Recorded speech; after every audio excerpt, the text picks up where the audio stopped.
नमस्कार. संविधान वार्तामध्ये आपल्या सर्वांचं स्वागत आहे. आता आपण गुरुमंत्र दिव्य केंद्र या ठिकाणी आलेलो आहोत आणि या ठिकाणी सुखी जीवनाचा यशस्वी मार्ग सांगतात आणि हा जो मार्ग सांगतात ते मोटिवेशनल गुरु डॉक्टर श्री गुरुनाथ बनवटे साहेब. आपण त्यांच्याशी चर्चा करणार आहोत. डॉक्टर गुरुनाथ बनवटे साहेब हे फक्त मोटिवेशनल गुरु नसून एक ज्येष्ठ पत्रकार सुद्धा आहेत.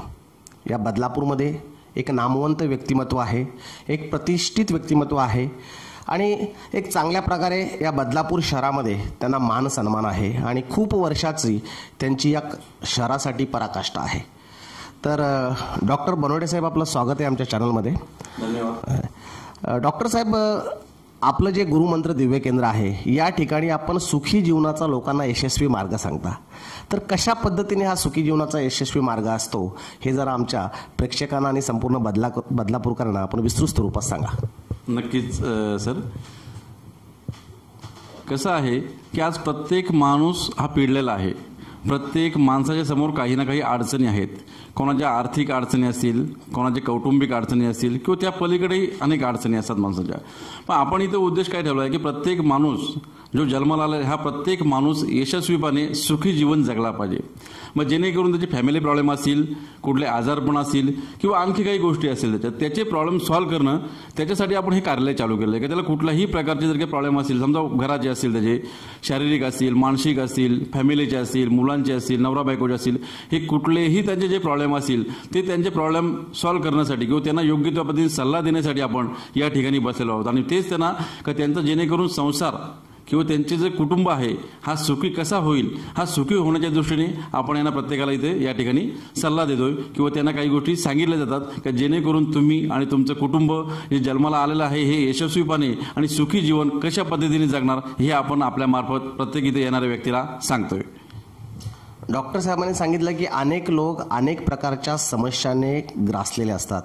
कौटुंबिक समस्या असोत किंवा आरोग्याच्या समस्या असोत, तर या सर्व समस्यांचं एक समाधान या त्यांच्या दिव्य केंद्रामध्ये ते देतात. आपण डॉक्टर साहेबांकडून जाणून घेऊ की डॉक्टर साहेब, यामध्ये आपण एक पितृदोष निवारण उपाय अशा प्रकारचं एक काम या ठिकाणी बघता. तर लोकांना काय सांगाल याबाबत? पितृदोष असे अनेक ठिकाणी जेव्हा तुम्ही ज्योतिष जर काही बघायला गेले तर मग अनेक ठिकाणी माणसांना काय सांगितलं जातं की तुम्ही पितृदोष आहे तुम्हाला आणि म्हणून तुमची अनेक कामं अडतात. मग ही कामं अडल्यानंतर मग ते काय सांगतात की पितृदोष आहे. मग पितृदोष असेल तर तुम्हाला काय सांगतात तिथेशी की तुम्ही नाशिकला जा किंवा त्र्यंबकेश्वरला जा आणि तिथेशी 5-50 हजार रुपये खर्च करा. मग हे खर्च करण्याची प्रत्येकाची ऐपत नसते. किंवा प्रत्येकाने हे 10-20 हजार रुपये तिथे त्र्यंबकेश्वरला जाणं, तिथं राहणं, तिथे खर्च करणं हे सगळ्यांना शक्य नसतं. म्हणून आपण इथेच काय म्हणतो की ज्याला जर काही पितृतर्पण किंवा पितृदोष जे असतात हे जर काही करायचं असेल तर त्यासाठी आपल्याशी जर काही संपर्क साधला तर आपण अगदी अल्प खर्चामध्ये आणि जेणेकरून तुमच्या पितरांना मुक्ती कशी मिळेल किंवा त्यांचा तुम्हाला होणारा हा जो त्रास आहे हा कशा पद्धतीने कमी होईल यावर देखील आपण पितृतर्पण करून किंवा त्या पद्धतीचे जे विधी आहेत हे विधी त्यांच्याकडनं प्रत्यक्ष करून घेतले जातात. केवळ करून घेतले जात नाहीत तर हे आपण एकमेव असं आपलं केंद्र आहे की हा विधी प्रत्यक्ष त्या व्यक्तीला देखील शिकवला जातो समोरासमोर का त्यांच्याकडनं करून घेतलं जाते आणि त्याचबरोबर त्यांना शिकवलं जाते की तुम्ही हा विधी घरच्या घरी नंतर कशा पद्धतीने करू शकता हे आपण त्या पद्धतीने सांगतो त्यांना इथे. डॉक्टर साहेबांनी अतिशय चांगली माहिती दिली आणि ती जर आपण शिकलो तर आपण घरच्या घरी सुद्धा याचा उपाय करू शकतो अशा प्रकारचा विश्वास डॉक्टर साहेबांनी व्यक्त केला. आपण डॉक्टर साहेबांना पुढचा प्रश्न विचारू की डॉक्टर साहेब, आपण मनी मॅग्नेट नावाची एक संकल्पना या ठिकाणी राबवता, तर काय सांगाल त्याबद्दल? मनी मॅग्नेट, बऱ्याच लोकांना हा संकल्प जो आहे हा अजूनपर्यंत कळलेलाच नाही. कारण मनी मॅग्नेटचा अर्थ काय होतो? पैसा आपल्याला चिकटणं. मनी म्हणजे पैसा आणि मॅग्नेट म्हणजे चुंबकीय एक शक्ती, म्हणजे पैसा आपल्याला चिकटला पाहिजे किंवा चिकटतोय. आता ही जी संकल्पना आहे हे बघा, तुम्हाला एक उदाहरण याच्या संदर्भात मी सांगतो तुम्हाला की एखादा जर काही समजा पाहुणा आपल्याकडे आला आणि आपण जर काही त्याला चांगल्या पद्धतीने खायला प्यायला दिलं, त्याला तुपात त्याला तळलं तर तो काय होईल? 1 दिवस नाही 4 दिवस राहील. परंतु एखादा पाहुणा आला आणि तुम्ही त्याला साधी डाळ भात द्या किंवा त्याचा अपमान करा किंवा एखादा शब्द त्याला बोला तो एका क्षणात निघून जाईल. तसंच लक्ष्मीचं मन आहे. लक्ष्मी जेव्हा आपल्याकडे येते तर त्या पद्धतीने ती लक्ष्मी आपल्याकडे आल्यानंतर तिचं कशा पद्धतीने आपण स्वागत करायचं, तिला कशा पद्धतीने आपण स्थान द्यायचं, ती कशा पद्धतीने स्वीकारायची, कशा पद्धतीने आपल्याकडनं इतरांना द्यायची, हे जे नॉलेज आहे हे नॉलेज देखील आपण एकमेव असं आपलं केंद्र आहे की ह्या ठिकाणी प्रत्यक्ष तुम्हाला सांगितलं जाते आणि प्रत्यक्ष दिलं जाते का ती लक्ष्मी आपल्याकडे आली पाहिजे आणि ती आपल्याकडे थांबली पाहिजे. हा उद्देश आहे त्याचा. हा देखील आपण प्रत्यक्ष प्रॅक्टिकल तुम्हाला सांगितलं जाते, सगळं हे सुद्धा तुम्हाला शिकवलं जाते. बघा, डॉक्टर साहेबांनी सांगितलं की अनेक वेळा लोकांच्या तक्रारी असतात की आम्ही चारही हाताने कमवतो पण आमच्याकडे लक्ष्मी टिकत नाही. तर अशामध्ये त्या ठिकाणी काहीतरी अडचणी असतात आणि त्याच्यावर एक योग्य उपाय आपल्याला या ठिकाणी हे जे गुरुमंत्र दिव्य केंद्र आहे त्या ठिकाणी डॉक्टर गुरुनाथ बनोटे आपल्याला नक्कीच देतील. आपण डॉक्टर साहेबांना पुढचा प्रश्न विचारू. डॉक्टर साहेब, रेकी आणि प्राणिक हिलिंग ह्या ज्या संकल्पना या ठिकाणी राबवल्या जातात त्याबद्दल तुम्ही आमच्या प्रेक्षकांना काय सांगाल? रेकी आणि प्राणिक हिलिंग हे जवळपास मिळते जुळते प्रकार, कारण ती एक एनर्जी आहे. आता आपण इथे जे काही बरेच पेशंट घेतो की ज्यांचं काही दुखणं असते तर ते कुठल्याही दुखण्यावरती आपण काय करतो, एक 6 ते 10 दिवसाची इथे प्राणिक हिलिंगची ट्रीटमेंट करतो. इथे जी आपली ट्रीटमेंट होते हे बिना स्पर्श, बिना गोळी, बिना औषध ह्या पद्धतीची ही ट्रीटमेंट असते. साधारण 4 ते 6 दिवसामध्ये, तिसऱ्या दिवसाच्या नंतर तुम्हाला माहिती 4 ते 6 दिवसामध्ये फरक जाणवायला लागतो. काही काही जे असे पेशंट असतात की ते 6 दिवसामध्ये ओके होऊन जातात, पण काही काही पेशंटना ती कदाचित त्यांची शक्यता अशी असते की त्याच्यात आणखी 2-4 दिवस वाढतातही. तर ही जर का 6 ते 10 दिवसाची जर ट्रीटमेंट केली तर आपलं कुठल्याही प्रकारचे जे काही दुखणं असेल हे बिना गोळी, बिना औषध आणि बिना स्पर्शाने बरे होतात. आणि असे अनेक लोक आपल्याकडे आतापर्यंत बरे झालेले आहेत. अनेक विद्यार्थ्यांची ज्या काही समस्या होते की बाबा लक्षात राहत नाही किंवा त्यांचे काही ओरा जो आपण बोलतोय हा ओरा सगळ्यात महत्त्वाचा असतो. आणि तो ओरा, आता पूर्वी कसं होतं की ओरा जेव्हा असायचा तर हा आम्ही असा हाताने ह्या पद्धतीने चेक करायचो आणि अजूनही आपण हातानेच करतो.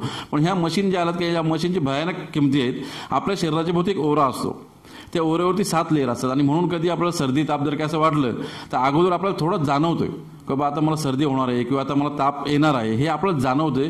त्यावेळी ते 7व्या लेअरवरती आपल्या कुठेतरी टच झालेलं असतं आपल्या ओराला, त्यामुळे आपल्याला ते जाणवते. आणि जेव्हा प्रत्यक्ष आपल्याला ताप किंवा थंडी येते तर त्यावेळी तो ओरा सगळा क्रॉस करून ती एनर्जी आपल्यापर्यंत आलेली असते. त्यावेळी आपल्याला प्रत्यक्ष ताप, थंडी किंवा आणखी आजार येतात.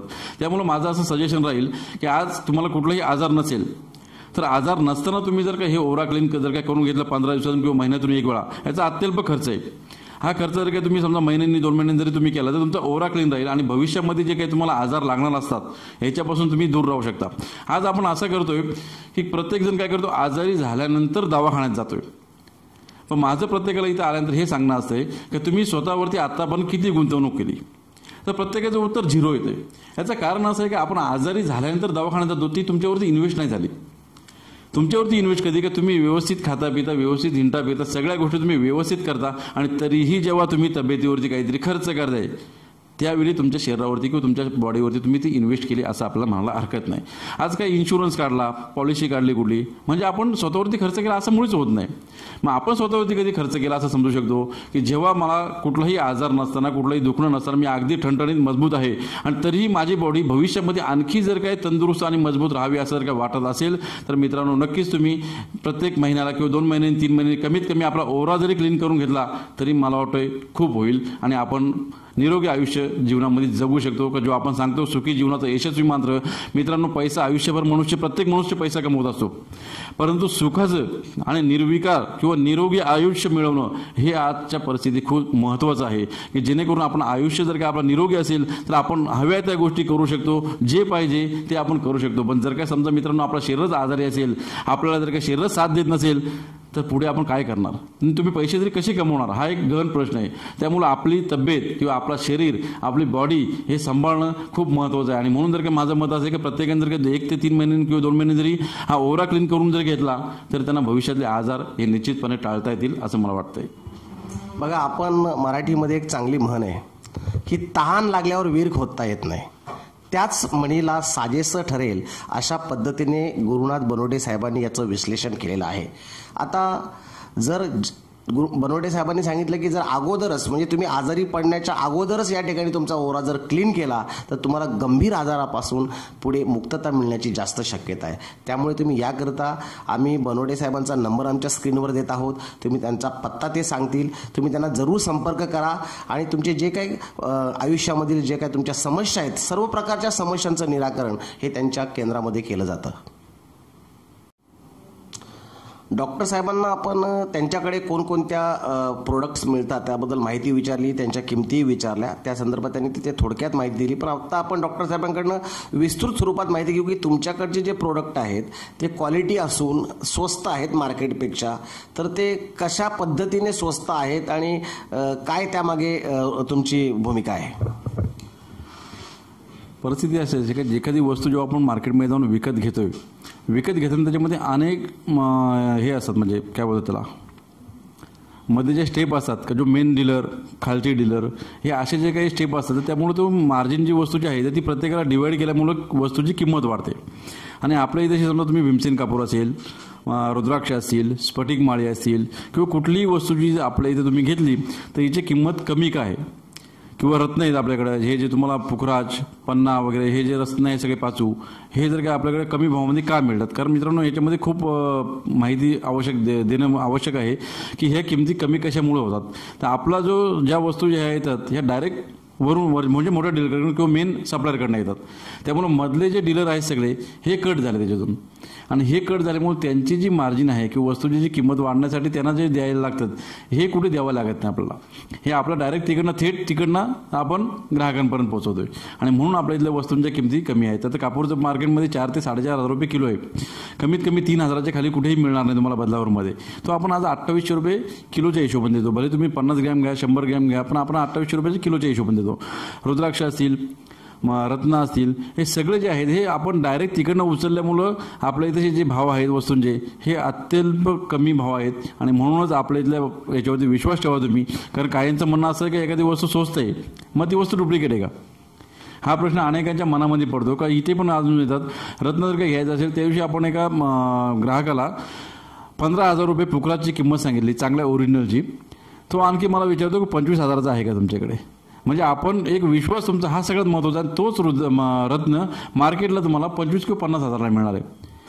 मुंबईच्या एका लेडीजने 2.5 कॅरेटचा पुखराज हा 48,000 रुपयाला घेतला आणि आपण इथं जो देतोय तर तो अगदी 15,000 ते 20,000पर्यंत तुम्हाला मिळतो. म्हणजे हा किमतीमध्ये जो फरक आहे हा सांगण्याचं कारण असं आहे की मधले जे डीलर आहेत हे नसल्यामुळं आपल्याकडनं थेट तिकडनं जो माल येतो आणि आपण इथे डायरेक्ट ग्राहकांपर्यंत पोहोचवतो. त्यामुळे आपली अत्यल्प मार्जिन कमी असते आणि आपल्या मार्जिनवरतीच त्यामुळे वस्तूंच्या किमती अत्यंत कमी आहेत.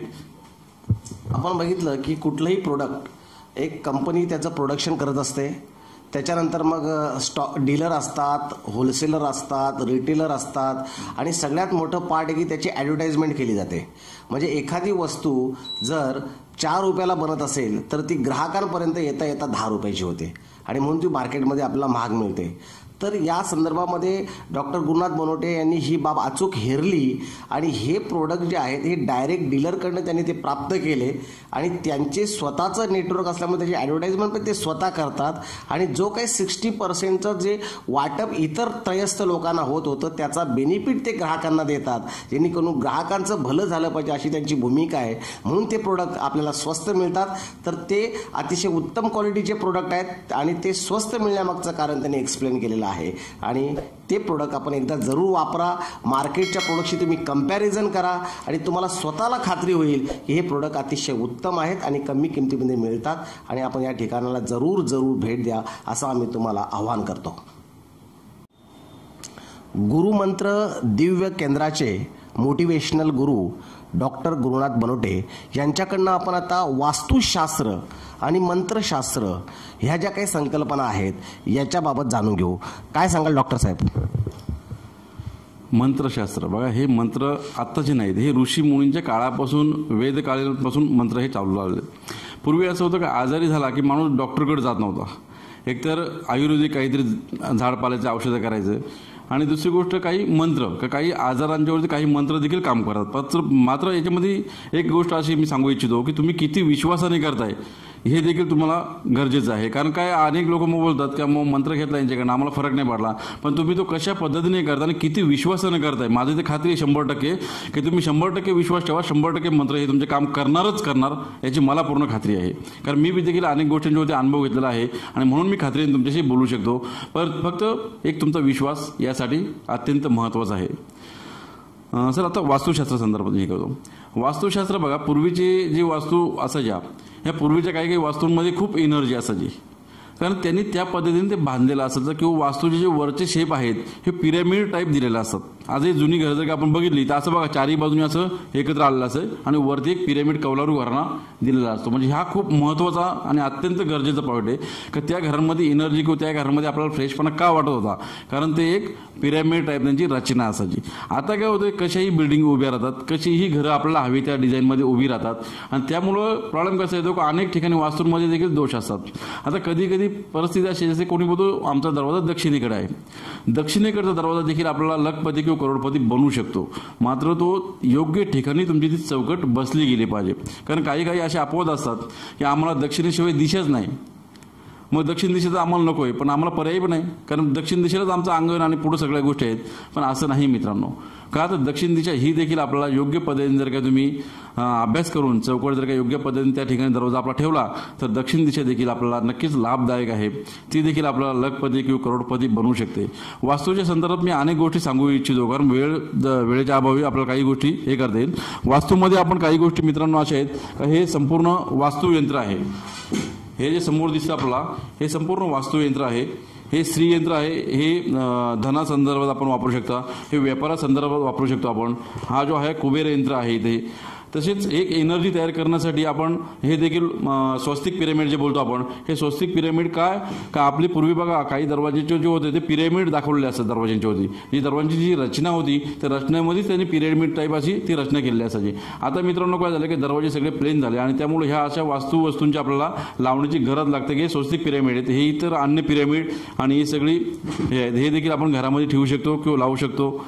वास्तूमध्ये आपण हे रत्नांचा देखील वापर करू शकतो. ही जी रत्न आहेत तर त्या ठिकाणी आपण वास्तूच्या ठिकाणी जर का ठेवली तर आपल्याला नक्कीच पॉझिटिव्हपणे एनर्जी मिळू शकते. तसेच आपण वास्तू जर का आपल्याला शुद्ध आणि पवित्र जर का चांगल्या पद्धतीने ठेवायची असती तर मित्रांनो हा आपण स्वतः बनवलेला आहे.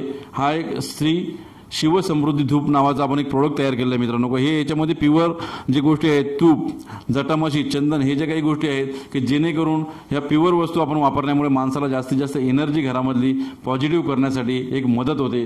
तसेच आपण हा दिव्यजल देखील आपण बनवलेला आहे की हा जर का तुम्ही असा हातावरती मारला आणि जर का हात जर का चोरले तुमचा ओरा याच्यामध्ये देखील क्लीन होईल किंवा हा घराच्या प्रत्येक कोपऱ्यामध्ये आपण मारू शकतो. हे प्रोडक्ट असे आहेत मित्रांनो की आपल्या घरामध्ये कधी कधी बघा आपल्याला खूप अस्वस्थता जाणवते. मग अस्वस्थता जाणवण्याचं कारण काय की आपल्या घरामध्ये निगेटिव्ह एनर्जी कुठेतरी तयार होते आणि मग निगेटिव्ह एनर्जी तयार झाली की त्या माध्यमातून मग आपला अस्वस्थ जाणवणं किंवा आणखी आजार किंवा घरामध्ये फ्रेश न वाटणं अशा गोष्टी ह्या सगळ्या घडत असतात.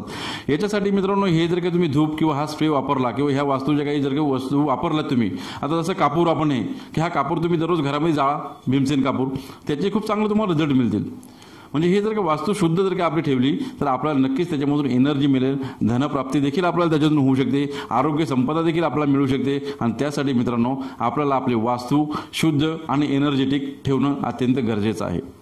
बघा डॉक्टर साहेबांनी सांगितलं की आरोग्यम धनसंपदा, आणि त्यासाठी आरोग्य जर आपलं चांगलं ठेवायचं असेल आणि या सर्व गोष्टी सुख समृद्धी ह्या जर आपल्या आयुष्यामध्ये हव्या असतील तर आपल्या वास्तूचं कशा पद्धतीने आराखडा तयार आहे त्याचं तुम्ही एकदा तरी या ठिकाणी डॉक्टर साहेबांना भेट द्या आणि त्यांची ते तुम्हाला व्हिजिटसुद्धा देतील आणि त्या ठिकाणी ते बघतील की काय त्या वास्तूमध्ये काही ज्या ठेवलेल्या वस्तू आहेत किंवा त्यांचा प्रवेशद्वार आहे किंवा अनेक अशा ज्या तत्सम बाबी आहेत त्याचे ते निरीक्षण करतील, पाहणी करतील आणि तुम्हाला एक चांगला सल्ला देतील जेणेकरून तुमचं कुटुंब तुमच्या वास्तूमध्ये अतिशय शांततेने आणि चांगल्या प्रकारचं जीवन जगू शकतील.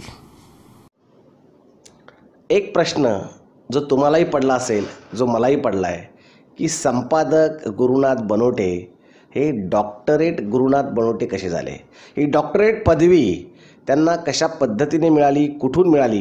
कारण अनेक प्रकारच्या कॉमेंट्स या संदर्भात लोक नक्कीच देतील.